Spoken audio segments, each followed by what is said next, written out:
I don't know anything about Smokey and the Bandit. I'm sure I've heard references.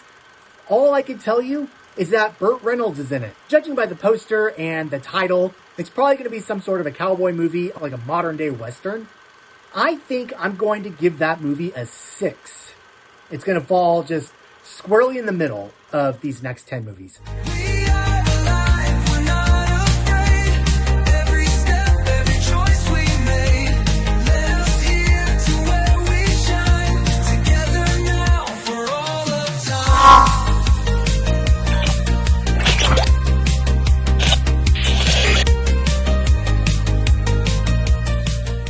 Welcome back to Through the Decades. As a reminder, here are our top 10 highest grossing films of 1980. And on this episode, we will be hightailing it out onto the open road with the 8th highest grossing film of 1980, Smokey and the Bandit 2.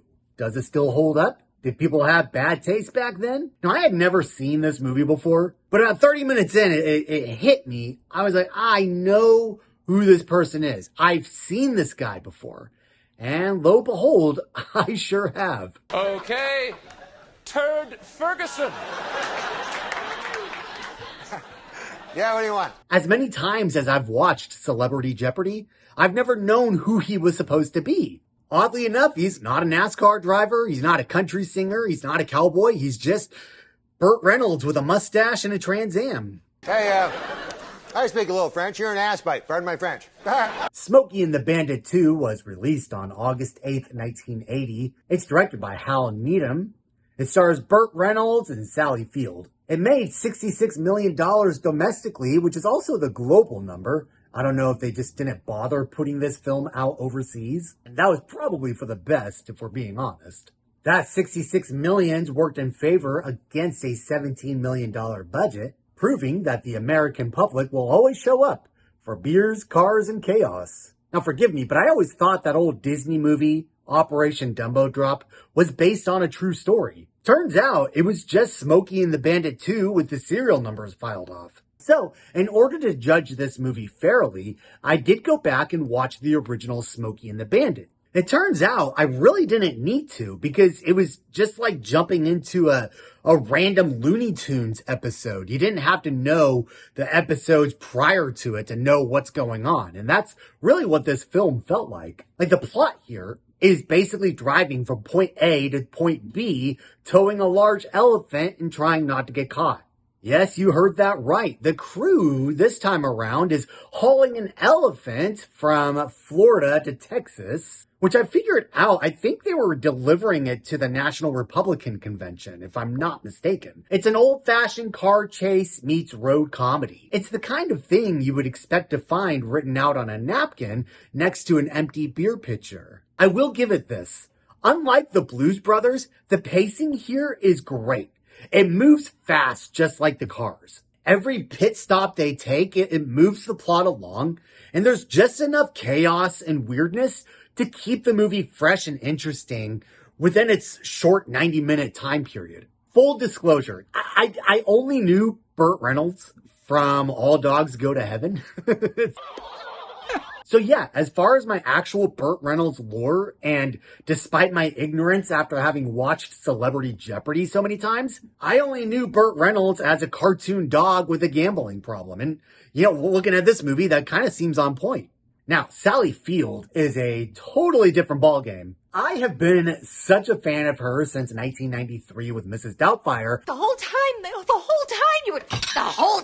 And anything else I have seen her in, I have really enjoyed. I think she's one of my ultimate favorite actresses. So if cowboys and car chases weren't going to get me to see this film, it was definitely going to be Sally Field. And then there's Dom DeLuise. It's kind of the same thing with Burt Reynolds, except I actually did know him from the old TV show Candid Camera. Do you remember that?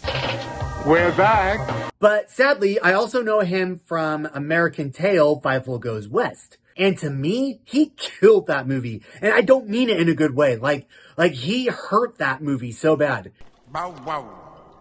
If it weren't for Dom DeLuise's obnoxiously annoying voice and the obnoxiously stupid fat orange cat that they just shoehorned into that movie, I would still think to this day that Fightful Goes West was the best animated movie ever, but it just got sucker punched with that stupid cat and his stupid voice. So I have a bit of a bone to pick with Mr. Dom DeLuise.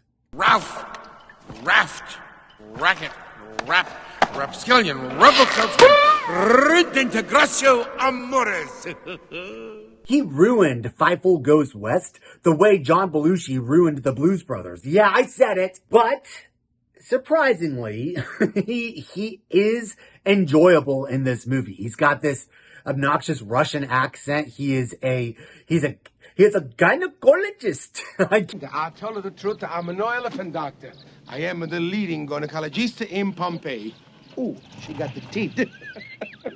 I learned that he is somebody that is good in small doses, like most comedic sidekicks. But the real scene stealers here are Jackie Gleason, who plays, Sheriff Buford T. Justice, and whoever plays his son. Those two on screen were cracking me up. Why didn't you have your gun loaded? When I put bullets in it, Daddy, it gets too heavy. Their back and forth just lifted this movie up. Like that whole scene with the zipper. I can't. Daddy, my zipper's stuck.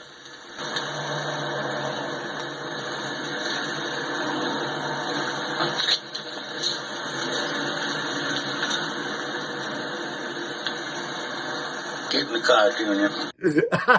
Sorry. That's just how immature I am. And I think it is okay to go into a silly comedy like this with extremely immature inhibitions. And don't get me started on the scene where the son says, "Daddy, I can't wait to meet Uncle Gaylord and Uncle Reggie." Is that you, Gaylord? You bet your little belly button it is. Why don't we all take a picture? Then it shows them. I'm sorry, but that's hilarious to me.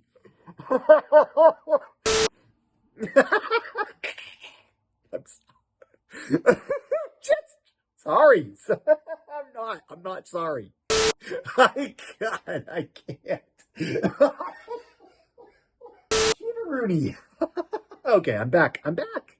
Look, the script is full of so many holes, I'm not even going to bother naming any of them. And I do remember laughing quite a bit at some of the one-liners. There are some good jokes in this movie if you're not just bogged down with the stupidity of the plot. And it's like Hal Needham knew exactly what kind of film he was directing. He was essentially directing a live-action Looney Tunes, and there's nothing wrong with that. The tone is just pure yeehaw energy, right? With that Yosemite Sam. I love Yosemite Sam. I love all the Looney Tunes, but Yosemite Sam was really funny. And if he made an appearance in this movie, there would just be no surprise. So no, don't expect anything deep, emotional, or moving in this movie. And that's okay. The movie knows that, and it's not going to apologize for it. Like the Blues Brothers, the car chases were excellent. The 80s so far know how to do a good car chase. And they were surprisingly well shot for a comedy like this. And for a road trip movie that's basically just one long detour, I never got lost or confused or, I may have questioned some of the decisions that were made in the film, but it really wasn't to the film's detriment because, again, the director knew what he was going for and he knew what questions didn't actually need to be answered. And I'll tell you, I'm not the kind of guy that's going to often listen to country music in the car, but that Western honky tonk, that music in this movie slaps hard. It's the kind of music that just knows how to set the atmosphere. But I love it when it shows up in a movie where they're in a bar. It sets the tone. It creates the correct atmosphere for what they're going for. And it's just a nice jingle to have on in the background. And it's not unlike 3 Billboards Outside of Evanston, Missouri. Woo! That is a tough title. If you haven't seen that movie, you really should. That movie is another example of how it just has that fun honky-tonk music in the background, and it just really does set the tone. And in this movie, it really does just add to the dusty, beer-soaked chaos of it all. If you're just going for mildly amused, this is the movie for you. So yeah, it's dumb, but it's fun dumb. Do I think it should have been in the top 10 highest grossing movies of 1980? No, I don't. I think the only reason it did was because it was a sequel to a film that people seemed to actually really enjoy. So who would I recommend this to? I would recommend this to, I don't know, if you're just looking for something to do on a Sunday afternoon while the kids are playing with their Tinker toys on the carpet. Like, it's that kind of movie. You just have on in the background. The whole family can be going back and forth. There's not going to be anything objectionable in it. It's dumb fun. So if you want to kill something without feeling guilty about it, kill 90 Minutes with Smokey and the Bandit 2. It's harmless. It's chaotic. It's sometimes funny. It's not really unlike a toddler with a steering wheel. Let me know what you think of Smokey and the Bandit 2. Until next time, thanks for hanging out with me. Welcome back to Through the Decades. That's so gay. Smokey and the Bandit 2 was released on August 8th, 1980. It's directed by Hal Needman. Got that mixed up. It's Hal Needman.